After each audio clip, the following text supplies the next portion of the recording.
Yeah, yeah. Cuscicendo, fino, fino. Hey. Hi everyone. I know it's been a while, but hey, I'm back. So as you can see, the background is different. Long story short, we moved, and yeah, that's a story for another day. But today I thought I should talk about something to do with singing. Okay? Yeah, a lot of my friends and stuff know me as a singer or musician or whatever. But yeah, clearly some of you don't know that because I've not really put things out there. Something I really need to work on. So I thought I should talk about how I taught myself to sing. For some reason, I don't believe that I was.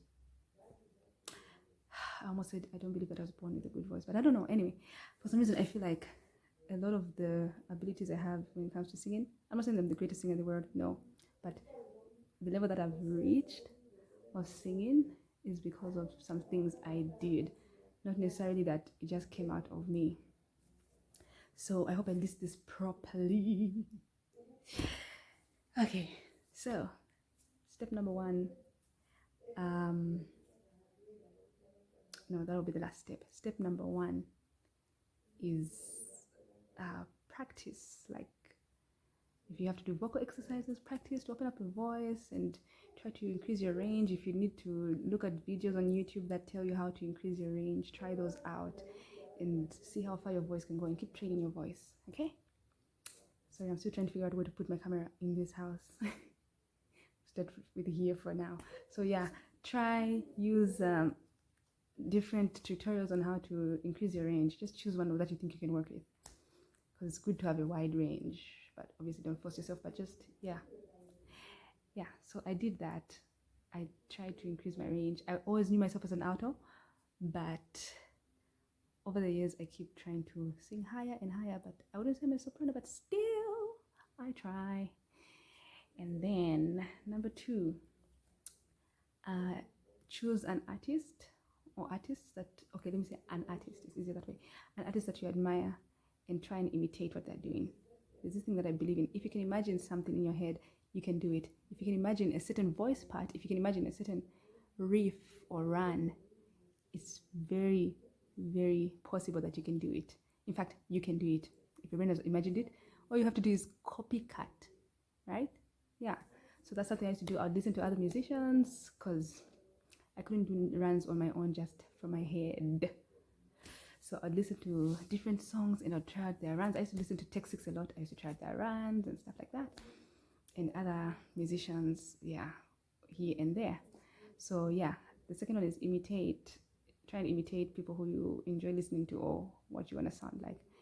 Okay, and then number three, practice, practice, practice makes perfect. So keep practicing all these things. Practice your range, practice imitating, and practice hearing a good sound in your voice, in your head rather, and emitting that sound. Does that make sense? Yeah. Imagine how you want to sound. If you can imagine that, it can come out of your mouth. So do that. Okay. Okay, then number is it 3, 4? I said practice range exercises, imitate, and then practice, practice, practice. Okay, then the fourth one is, all right, after you've done all this, you're imitating people, you've increased your range, everything, find yourself, find your voice, find you. Okay, because we can't all be Beyonce. Beyonce is Beyonce, and Brandy is Brandy, and there can never be another Beyonce or Brandy, and you can never outdo Beyonce because you are not Beyonce. There's only one Beyonce, only one Brandy, and there's one you. So find your style. After that, after you've increased and tried out different things, then you can find out what you think your style is. Because like, for example, I used to imitate riffs and people doing riffs and runs and everything. And then over the years, or recently, I found myself trying to sing, okay, like with less riffs and stuff. I started trying to find maybe more of the texture of my voice and something that works with my voice, because I wouldn't want to advise you and say that because you can do all the riffs in the world that makes you a good singer. There are very good singers who barely do riffs, right? But they're really good and they're known all over the world for their work. Like Others, they don't do much riffs. I mean, let me give an example. Okay, I'm just thinking of the top of my, I don't know. Maybe I'm not listening to her music a lot, like Celine Dion. I don't know if she does a lot of riffs, no? Compare her to like Brandy doing riffs and Celine Dion, no. But Celine Dion has got a great voice, but that's her style, and Brandy's style is different. And so, yeah, find your style. And you can find your style, you're gonna have this unique quality in your voice that people are gonna love. But if you wanna sound like Beyonce and everyone wants to sound like Beyonce, then you all sound like you're trying to sound like Beyonce. And guess who's only gonna be making money alone? Beyonce, not you. So, yeah, sound like yourself. It's good to sound unique. So, I think those are the 4 tips I'd give you on how to make yourself sing. I'm promising you, if you follow these 4 steps, you will get your voice where it has never been before. I'm not the best singer yet right now, or I wouldn't say I would eventually become the best singer. People have got great voices there. Sometimes I feel like giving up, but I'm still planning to work on my voice so that it gets to higher heights.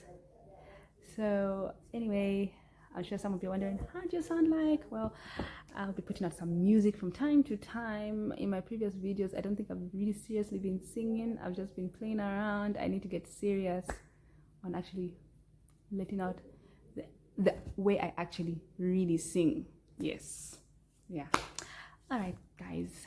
And then, what did I want to say?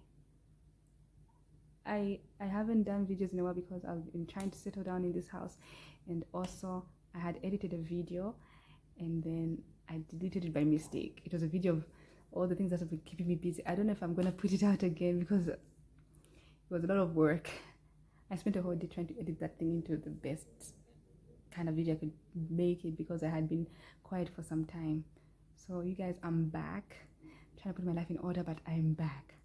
So for now, I hope those tips helped you. Comment, like, tell me if you've tried these things before. Turn on that notification bell and subscribe if you still haven't, because I have more coming for you this time. I am back. So tell your neighbor. Okay, I'm back. I'm having some memory lapse issues. Okay, I forgot one more thing. Let me say 5. Please train yourself how to pull notes. It's good to, like, yeah, it's good to pull notes. Train yourself to pull notes. So you can find exercises for that too online on how to pull notes. There's this one thing that a friend of ours taught us where you count from 10 up to 1 backwards, and then from there you go to 9. So it's like 10, 9, 8, 7, 6, 5, 4, 3, 2, 1, 9, 8, 7, 6, 5, 4, 3, 2, 1, 8, 7, 6, 5, 4, 3, 2, 1, 7, 6, 5, 4, 3, 2, 1, 6, 5, 4, 3, 2, 1, 5, 4, 3, 2, 1, 4, 3, 2, 1, 3, 2, 1, 2, 1, 1. So yeah, you don't breathe in between those things. That's just something I did, okay? And I listened to my uncle a lot. Uncle, he's called Martin Mwesa, Uncle Martin Mwesa. Yes, he used to talk a lot about breathing exercises, and I took it so seriously, to the point that I trained myself to pull notes really long. And it's good to be able to pull notes because when you're singing a part that needs you to hold for long, you sound more professional when you're able to hold and, you know, complete a syllable without cutting, you know. Yeah, so those ones are also very, very important. So find that. Okay, now for real, tell your neighbor and bye. In the end, I'm the only one gonna be torn apart.